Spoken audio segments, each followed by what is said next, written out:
Hello. Welcome to another episode of The Horrific Podcast. We're two friends who live in different places but share a love for scary movies. Each week we both watch the same movie on our own and then record a conversation together about what we liked, what we hated, if we were scared, and maybe even some larger truths about why people watch horror movies in the first place.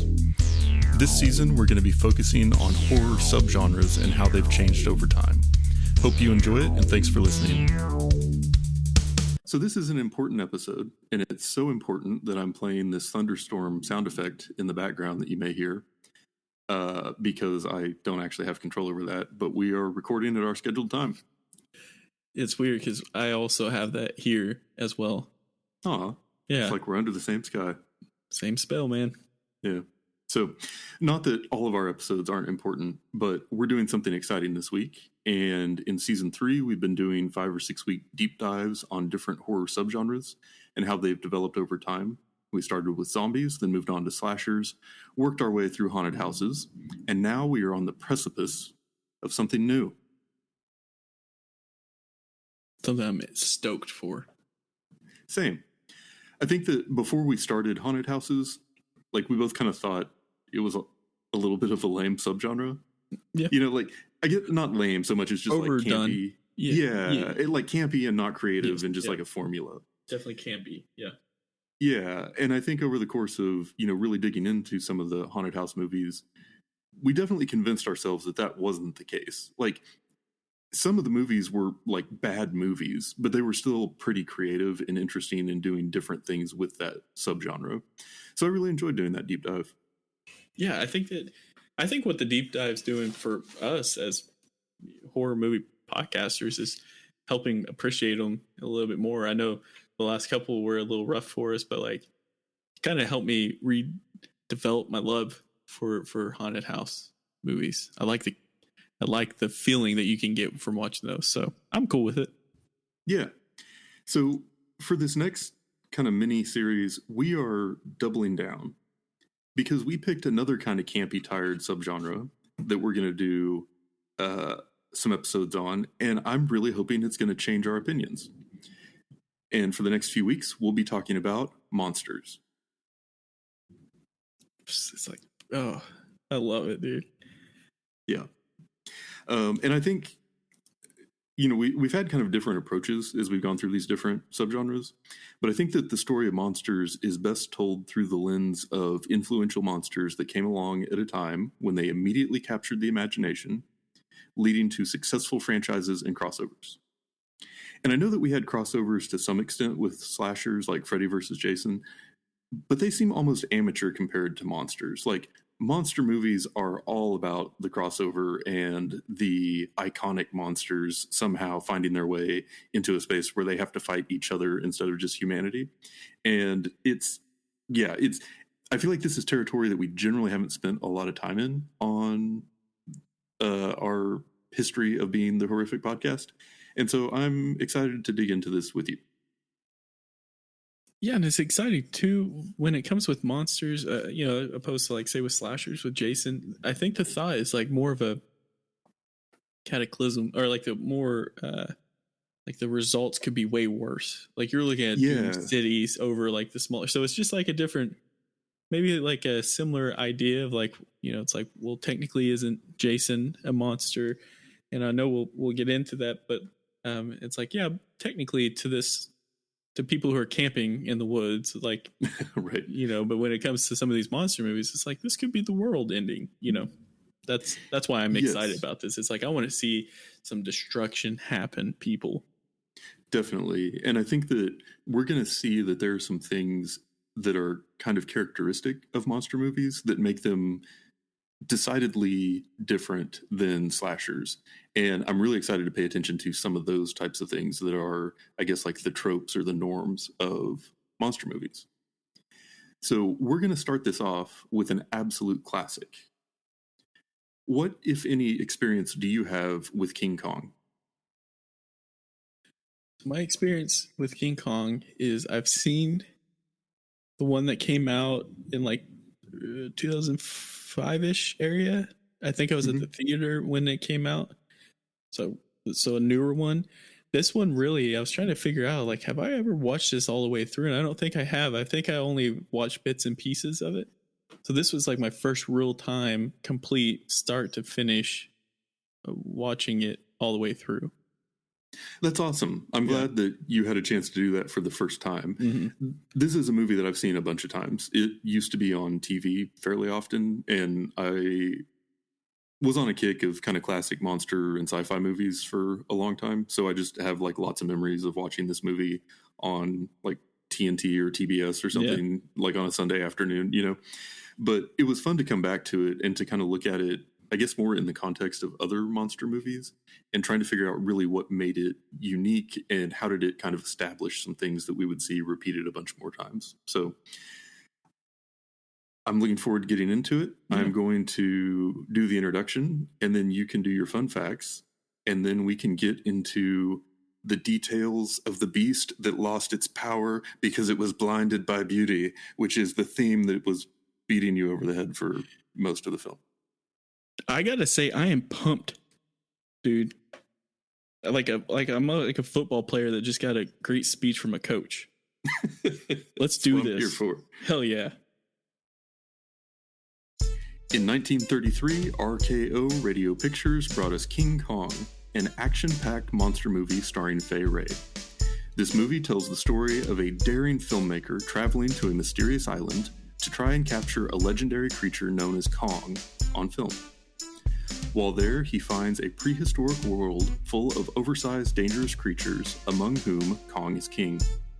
This movie was made on a budget of around $670,000 and made over $5 million at the box office. It can currently be streamed on HBO Max. What did you learn about this movie? All right, so there are a ton of things. There's so many interesting facts about this.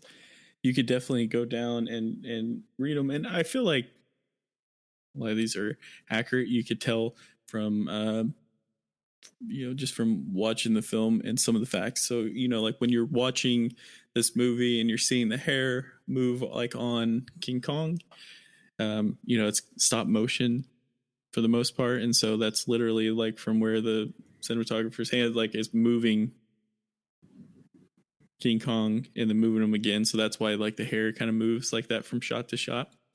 And so the thing that, how this kind of ties in. So one of the things with this movie is they mixed a lot of like real life, like say plants and things like that with this stop motion character for King Kong. And one of the things they didn't necessarily think about was like how long it takes to do like, or I don't know if they didn't think about that, but like if you have live plants and you have stop motion that takes a long time to make, things are going to happen. You're going to have the live plants bloom, or you're going to have, leaves fall off and things like that mid scene, because, it's like just King Kong walking could take hours and hours and hours and maybe days to like do. And so like so what happened in this film is they had the sets with, that they had made for the stop motion of King Kong. And there are a few, and I couldn't find it. Like I knew these facts going into the film. I couldn't catch it, but there are some scenes where like flowers like bloom while he's like or like things like bloom while he's walking. I didn't catch that. Yeah. And yeah, same. I was kind of frustrating because I was wanting to, but yeah. So it's like, oh, that's a very unique problem to have. That like, I don't know if anyone else doing that exact same thing is ever going to have again kind of problem. Just kind of funny. It also makes sense why, when they did Nightmare Before Christmas, there was no like live plants or whatever. So the other thing that kind of came with this is at one time, like there was basically like no copy of King Kong, from my understanding, from my reading, that it was lost. I don't remember the exact cause. If it was like the old film that was used was really like brittle and like you could really screw it up. Like if you see lines on like old films, it's because it ran across the roller in like when you're threading it through the machine at the projector, in a theater. I know because when I was a projectionist, I screwed that up multiple times. So you can really mess up film. It's super easy. If you run a smudge, like it can screw it up. And so they lost it. And so they literally pieced this movie back together for for digital. Or for like when they started reproducing it from like copies from like there's a scene from that they had stored somehow in like England, and then insert another country as well, and they basically kind of like built it together so then we could have and watch it nowadays. Kind of interesting, and it got me thinking about like that's something that we take for granted nowadays. Like if I film things for like say my motorcycle vlog or whatever, like I always have that like on the iCloud, or even if I do it like on my GoPro, like I have it's stored on the GoPro cloud, so like my GoPro can be gone and I'm not going to lose it. It just adds like extra intensity to the fact that like, oh, you could lose this at any time. Say you're in a car wreck and that's all you got. Like you could lose the movie. It makes me wonder what we lost, like what scenes have been lost, but that ties into there were scenes cut out from this movie because it was too brutal. Which I gotta admit, some of these scenes were a little gnarly. Considering it was almost shocking, wasn't it? Yeah, for a movie from this time to have that like obvious violence. You should have seen the smile on my face too when he ripped the T-Rexes. Oh man, I was like, this is amazing. Yeah, so just the bodies dropping down that canyon. Like, yeah, there was one guy's what arm. Is happening? There was one guy's arm that was like stuck behind his head, basically like Tom Segura when he was doing a layup on bat. Like it was messed up. Yeah, it was crazy. So the there were definitely scenes cut from this because of censorship, and even like when. Like in 1971, like when they did something with the film in 71, like it was still not allowed. But some of these scenes are documented. So there's scenes including Kong stomping on Skull Island natives, like killing them, shaking sailors off a log to have. Oh wait, that happened. So the version that I saw on HBO had all of the deleted scenes that I read about. Oh. Mine did not have the first one, but it had them falling to their death. That's interesting, but yeah. So just some of those. Now I don't want to say them because it's like, shoot, I don't know if they're all in there, but there were definitely scenes cut. Mad respect for a film that came out in 1933. Yeah, gosh, that is amazing. The last fact I have is more so just for sake of time. Yet again, please read if you guys are interested. I recommend you do it. Like this is kick of a really interesting genre. So I'm going to end with a fact that I just think's interesting. And you probably know this. Do you know what fact I'm going to say? I do not. This was Adolf Hitler's his favorite. He was a big fan of this film. I also read that because wasn't it banned in Germany? But then like Hitler was just like had to get his own copy so he could watch it as much as he wanted. Yeah. Which I just think is like it actually like even goes. It talks about like a little bit more strange is the fact that some of his favorites were like Disney, Snow White and the Seven Dwarfs and things like that. Like King Kong. Okay, yeah, I can understand that you're potentially ruining a city. I wonder where he got that idea from, but. Snow White and the Seven Dwarfs. Come on, man. What a loser. What do you think the odds are he asked one of his generals at one point, like, can we get a King Kong to send to London? Dude, I guarantee you there was times where he was like pissed that because like he was losing on all sides. Yeah. He was like, where the hell is King Kong when we need Find Skull Mountain. You know where it turns out they're at? South America. Just saying. Ooh, yep. King Kong and Nazis. That's what I was making the joke for. Yeah. That missing U-boat. So those are the facts I had. Yet again, there's a ton. If you're interested in like the stop motion side, there's a ton of things you can learn about with this. Like, I guess if you're already interested in it, you probably know that. But I don't know. If not, read up on it. It was kind of like the Wizard of Oz, where like some of the facts were just like, what the hell was going on back then? But yeah, I highly recommend it that you guys watch it or research about it. Yeah, I'm glad you talked about the visual effects, because that was one of the things I wanted to bring, that I feel like we need to bring up right away with this one. Like, some of the visual effects did not age super well. And some of the close-ups of like Kong's face were just almost laughable by today's standards. Like, it's hard to imagine people being scared by that. Yeah. But I think an important thing to keep in mind about movies is the context in which they were made. And in a world where the vast majority of audiences would have never seen stop motion and live actors on the screen at the same time, the stop motion doesn't have to be super convincing for that to be effective, you know? It's kind of like back when Photoshop was new. Like, how many people saw clearly edited images that they just never even considered that they could be anything but real? Or with like deepfake videos now, most people would watch those and the default is to think, well, it's video, we can trust it. And I feel like most likely at the time, when nobody had had these same experiences before, it would make the film a lot more compelling. So even if some of the stuff didn't look super realistic, the presentation of it in that media would have been very convincing. Yeah, and I think that's actually a really good point.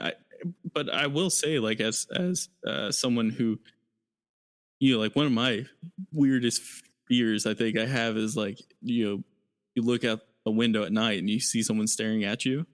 Yeah. And in the scenes where like it was zoomed in, I don't want to say it was like the equivalent to like if that happened in real life, but it was like, it was definitely like, I would say intense but goofy, if that kind of makes any sense. Like, it definitely, you know, I think if you're not a fan of this, like, you could really kind of tackle that, but then at the same time you'd be tackling a movie from the 30s, so it was trying stop motion. It's like, even nowadays, like, you can tell, like that's the kind of concept of stop motion, I feel like. So yeah, I thought it was an interesting way of doing it, and the fact that it was done in the 30s, the stop motion aspect tying in to like the movie production is just like, this had to be like, I don't want to say it was like the equivalent to like a huge discovery like the airplane or anything, but this had to be like a really big inspiration to a ton of films coming out in the future of like, we can make bees look really big by just having a screenplay behind, you know, that kind of thing. And I think it definitely opened the mind. So yeah, I think it wasn't necessarily that intense, but it definitely like innovative, you know. Absolutely. And in reading about this one, I saw a lot of commenting on like that piece of the filmmaking and like the special effects. But one thing that really stood out to me watching it though was just the scale. Like, the scale of this movie was insane.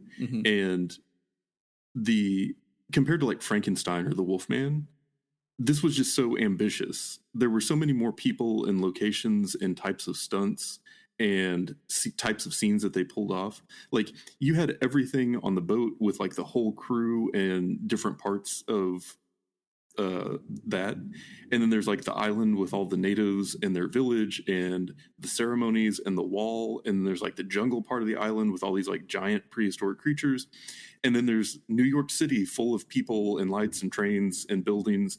And it was just insane to me to think about even being able to envision making that type of movie at the time. And I think that kind of going back into what you were saying in the beginning about like the stakes being high for monster movies, I think that the filmmaking kind of complements that in a way. And I think that may be a recurring theme with these types of movies, is like these innovative special effects, but also just absolutely swinging for the fences, because in telling the story that way, it gives you that feeling of this is just such a big, almost like potentially apocalyptic event, that it really raises the stakes. And that's part of what makes these work as horror movies. Yeah. And I think that, you know, I think that they did that with the scenery, which I got to admit was one of my favorite things about this. I felt like I was watching like Indiana Jones film when they first come on to this Yeah, it was island. definitely like an adventure film in a lot of parts. Yeah. Like more like that than like what we saw with the haunted house or like psychological horror movie. Yeah. And I think that's one of the reasons for the success is it does fit into the different genres. But the thing with what you were saying about like, even with the scaling and like, it's showing, like, I love the fact that even when it was like New York and like all that, it was great. But I think the thing that they did that showed, the smartest thing they did that showed like the sizes, just the fighting the dinosaurs. Yeah. We all know how big, dinosaurs are huge. Have you not seen Jurassic Park? Come on.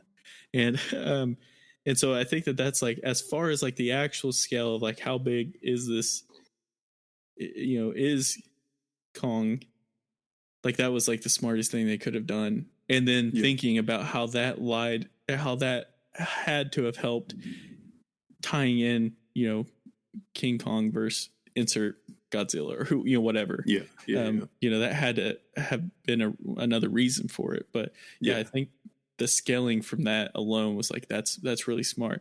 The only piece, as far as I want to say, the scaling with King Kong, talking about the physical size, that was kind of confusing was he just seemed like he looked a lot bigger when he was close up on top of the building, but when he fell, it was like, that's so tiny. But there were some issues with proportions in this one, but I'm not going to hold it against him too much. No, not at all. But I think like as far as like the scaling goes, it's like that was one that was like more noticeable. But like when he's fighting the dinosaur, like there are scenes where you're like, okay, he seems giant, but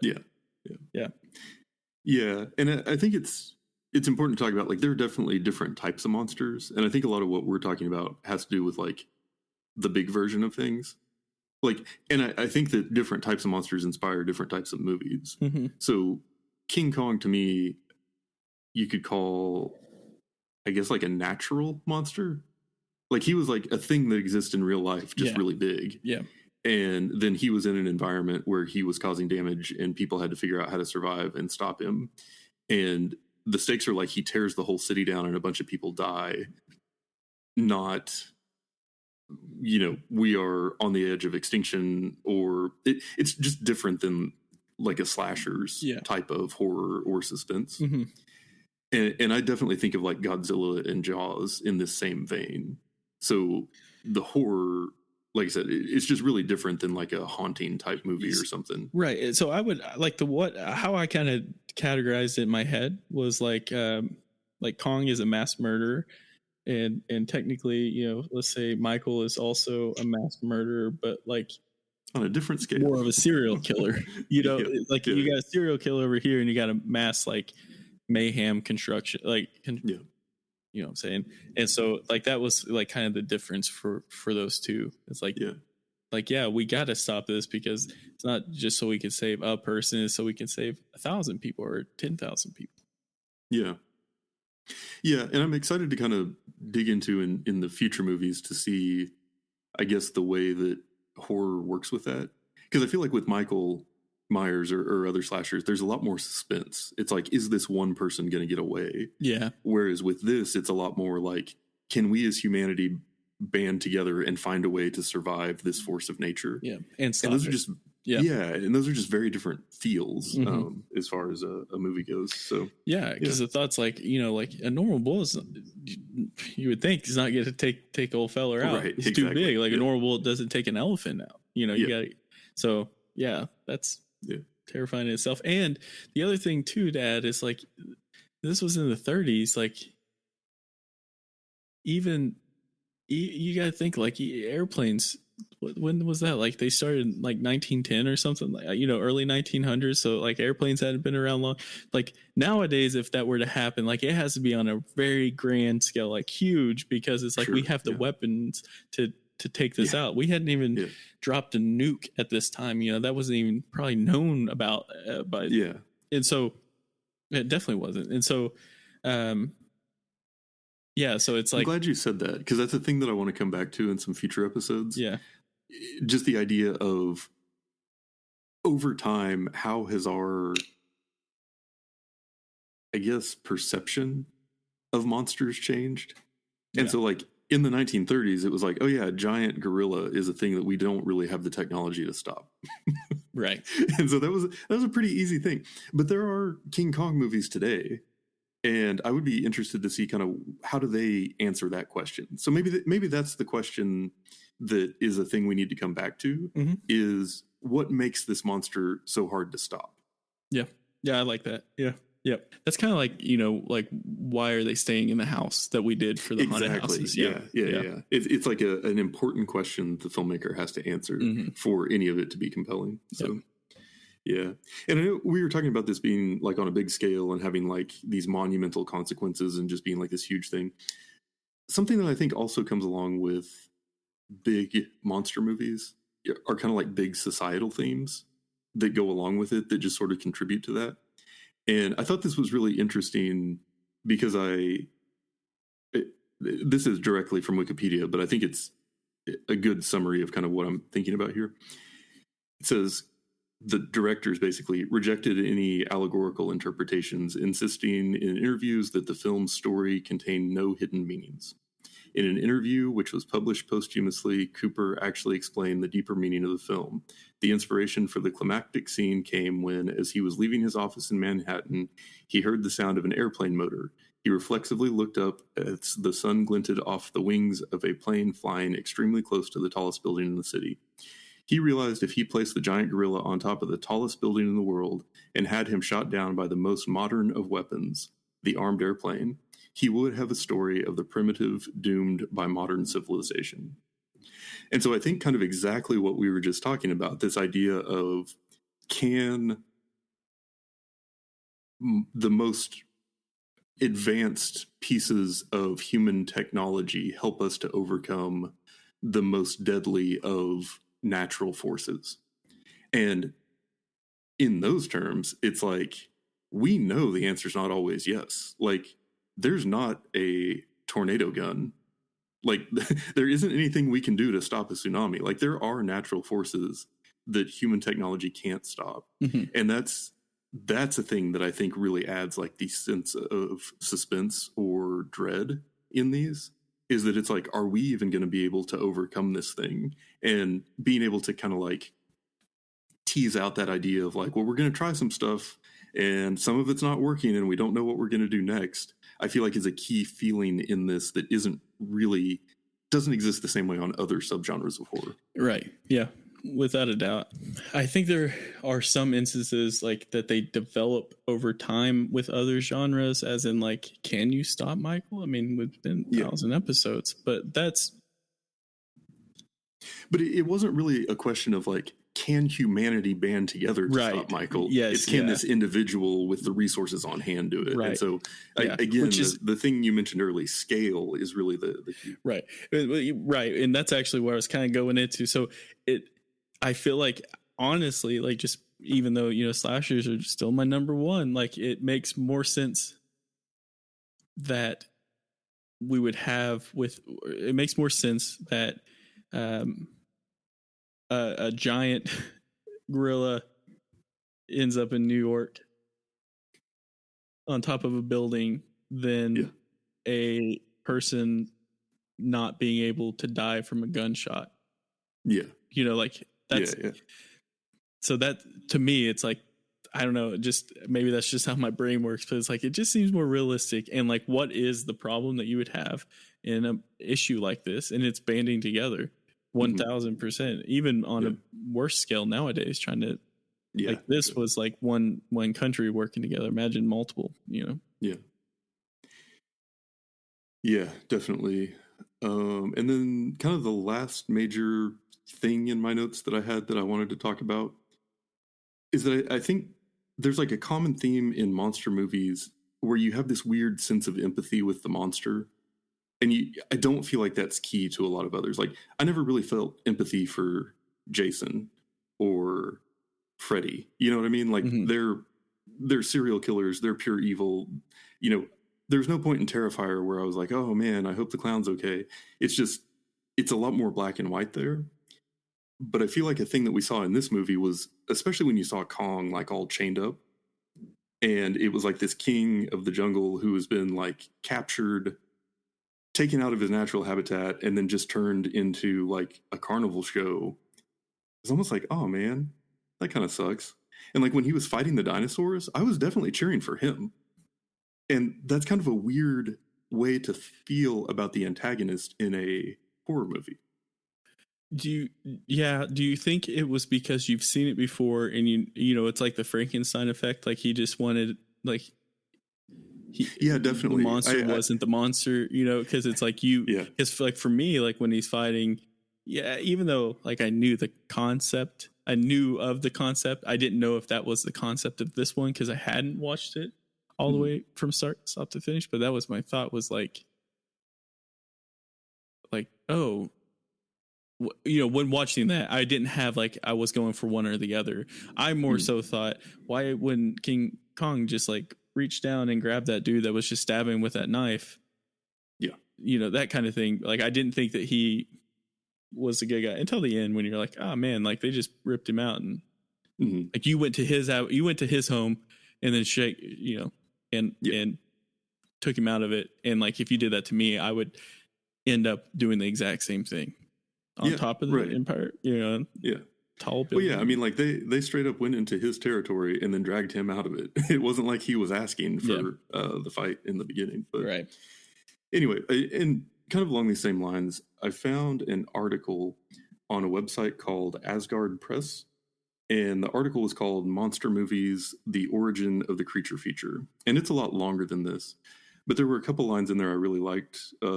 One talks about how it is the dichotomy of feeling empathy for the monster while simultaneously celebrating with the humans that defeat it that often defines a successful monster movie.